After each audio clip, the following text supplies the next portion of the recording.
Lo kenapa sih? Kayak pusing banget. Iya El, gue tuh pusing banget, gue ditagih utang terus nih. Tanggapan sih Sip, kok bisa sih? Jadi gini El, gue beli HP terbaru gitu. Dan karena corona jadi gue gak punya uang dong. Hasil, ya gue minjem aja gitu di pinjaman online. Tapi gue gak tahu kalau ditagih sampai kayak gini. Dan lo tahu, bunganya tuh gede banget, kayak gini El. Ya ampun Sip, serius? Emang lo tau pinjaman online dari mana? Iya El, kemarin tuh gue liat di Instagram itu, dan persyaratannya gampang banget. Jadi gue tertarik dong. Dan emang lagi butuh banget El. Setahu gue sih Sip, emang ada beberapa pinjaman online yang gak resmi gitu.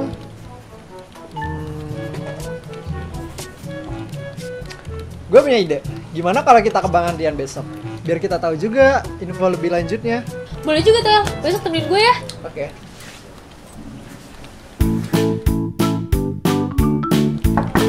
Permisi Bang. Masuk. Wah Bang, ganggu. Oh iya, duduk. Kenapa nih, El? Shift? Ada apa? Jadi gini Bang, kemarin Sipa terlilit pinjaman online. Coba lo aja deh Sip yang cerita ke Abang. Jadi gini Bang, kemarin Syifa beli HP baru. Karena Syifa nggak ada uang, Syifa minjem uang di pinjaman online. Tapi Syifa nggak tahu kalau bunganya segede ini dan ditagih sampai kayak gini Bang.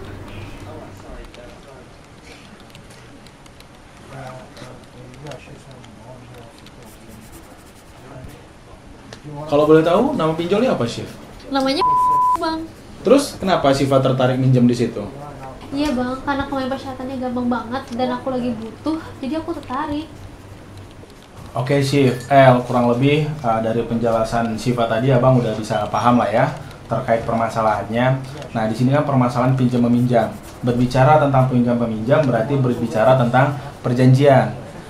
Perjanjian itu diatur di pasal 1320 Kitab Undang-Undang Hukum Perdata. Nah, kita harus tahu dulu pertama kali syarat sahnya perjanjian itu diatur di pasal 1320. Yang pertama itu sepakat, ya. Selanjutnya syaratnya adalah cakap. Dan selanjutnya adalah suatu hal tertentu, dan yang terakhir adalah kausa yang halal. Nah, kalau sudah memenuhi unsur-unsur tersebut, berarti perjanjian pinjam meminjam yang dilaksanakan oleh Shiva tadi itu sudah sah di mata hukum, seperti itu. Tapi Bang, kemarin El sempat dengar-dengar juga masalah pinjaman online. Itu ada legal dan nggak legal. Itu gimana ya Bang? Nah, yang tadi El tentang perjanjian yang pinjam meminjam, ada tambahan lagi nih terkait pinjam meminjam yang berbasis teknologi. Itu diatur di Peraturan Otoritas Jasa Keuangan Nomor 77 Tahun 2016 tentang layanan pinjam meminjam uang berbasis teknologi informasi. Nah, atau sering kita sebut POJK Nomor 77 Tahun 2016. Nah, di sini ada namanya IKNB menunya. IKNB itu Industri Keuangan Non Bank. Nanti di sini Shiva sama LD bisa pilih ini menu fintech. Kalau kita klik, nanti dia keluar nih. Nah, ada tulisannya kan, penyelenggara fintech terdaftar dan berizin di OJK per 5 Agustus 2020. Jadi dia itu setiap 2 bulan atau bahkan sebulan sekali keluar. Nanti LD sama Shiva tinggal klik, download. Nah, kita masuk. Nanti keluar, nah ini, perusahaan fintech lending berizin dan terdaftar di OJK. Ini dia. Berarti saat ini ada 158 yang sudah terdaftar ataupun berizin di OJK. Apa sih bedanya terdaftar dan berizin? Nah, kalau dia terdaftar, dia itu berlaku selama 1 tahun dan dia harus mengurus perizinannya di OJK. Dan kalau sudah memiliki izin, berarti dia bisa menjalankan usahanya dan tidak ada masa kadaluarsanya. Ini kalau Shiva sama LD mau melihat di website. Selanjutnya bisa juga dengan menghubungi nomor 157 call centernya OJK untuk memastikan apakah apa tadi namanya, bisa dicek ke OJK apakah itu betul-betul terdaftar atau tidak. Karena ya kalau nggak terdaftar berarti Shiva sama LD bisa dirugikan nantinya. Oh iya Bang, kenapa sih bunganya segede banget?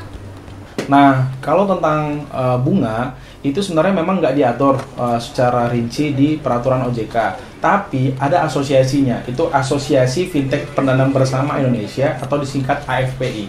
Mereka itu mengatur standar maksimal bunga yang diterapkan dalam fintech itu 0,8% per hari. Jadi kalau memang Siva nanti lebih dari 0,8% bunganya, itu bisa dilaporkan ke OJK dan penyelenggara fintech ini bisa ditutup loh atau dicabut izinnya kalau memang mereka melanggar aturan tentang besaran bunga ini. Seperti itu. Terus Shiva harus apa ya bang?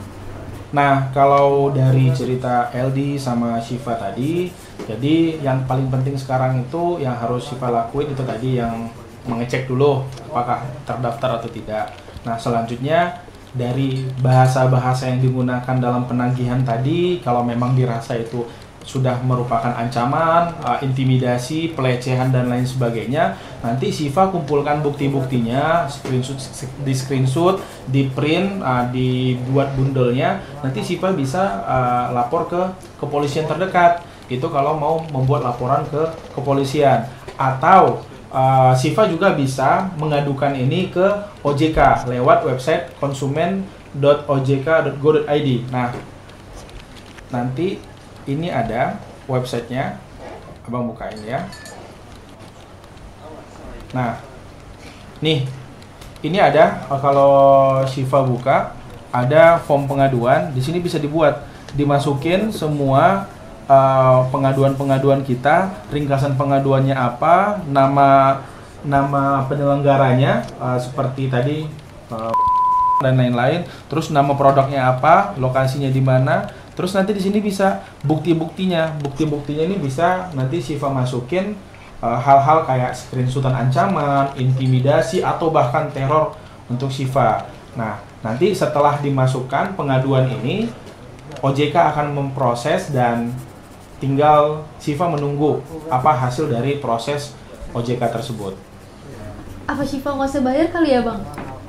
Nah, itu juga nggak boleh kan. Namanya utang, kita tetap harus membayar karena itu udah kewajiban kita ya. Dan kalau misalnya Shiva tetap bandel nih, nggak mau bayar, itu nanti masuk blacklist loh di Pusdafil. Apa tuh Pusdafil?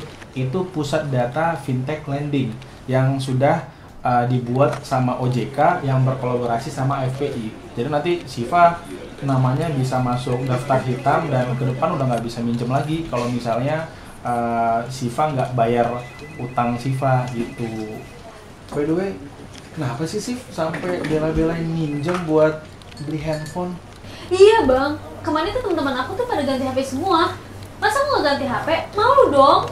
Nah, poinnya di sini nih, ternyata bukan buat kebutuhan kan, tapi cuma buat gaya-gaya kan biar nggak malu sama teman-teman. Nah, jadi gini, Shift L, kalian harus perhatiin beberapa hal sebelum pinjam ke pinjol ya atau pinjaman online.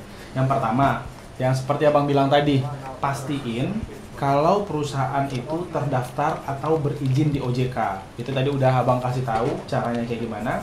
Terus selanjutnya, pinjam sesuai kebutuhan produktif dan maksimal 30% dari penghasilan. Nah, kayak tadi nih yang disampaikan sama Shiva, dia minjam ternyata buat gaya-gayaan karena malu sama teman-temannya udah handphone baru semua dia belum. Nah, itu kan lifestyle.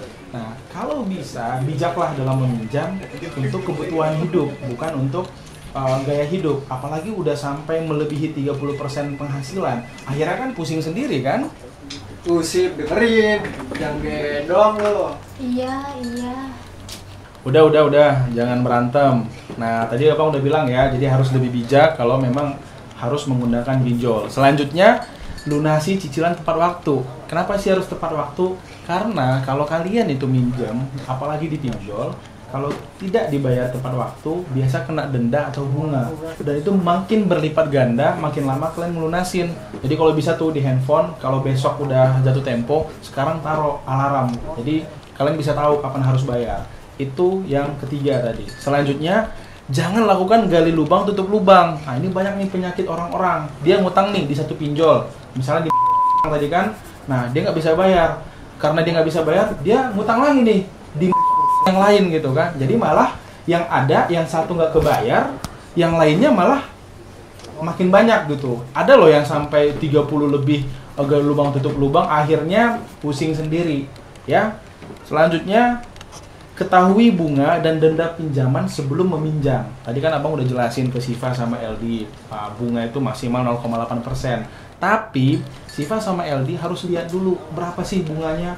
Jangan karena tertarik langsung accept gitu kan, langsung setuju padahal ternyata bunganya tinggi. Tidak seperti yang kalian bayangkan, karena namanya iklan kan pasti dia menjual lah produknya. Dan yang terakhir apa? Nah, yang terakhir, pahami kontrak atau perjanjian yang diatur di fintech itu. Kenapa harus dipahami?